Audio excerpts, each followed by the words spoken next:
आता आम्ही तिकडे गेलो होतो. मम्मा ज्वारी खुरपीत होती मी गेले होते. मी तिकडे बोरी खाली चालले होते. तिथे होडा मोठा साप होता लाल कलरचा आणि त्याला अशा मिशा होत्या.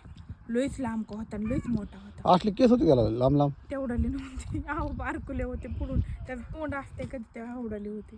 हां केस नसते सापाला तुम्हाला तेवढं बी माहित नाही का लयच मोठा होता.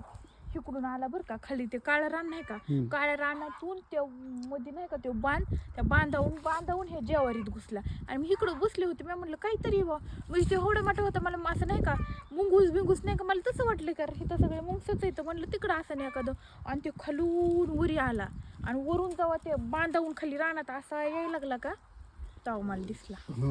लयच डेंजर साप होता. कान फुगती फुग मी मला सवय मला माहिती सापाची मी नाही मला एवढं पण लयच भयानक होता.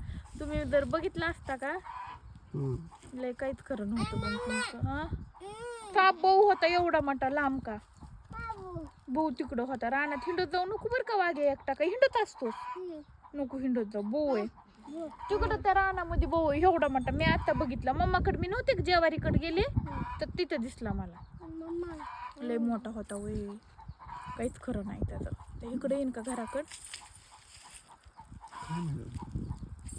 मी तर लय भेले लय अवघड बो हातात कशाला आणोय बाबा तू चाव का भाऊ असतोय हात नसतो लाव त्याला लांबून पळावं लागत.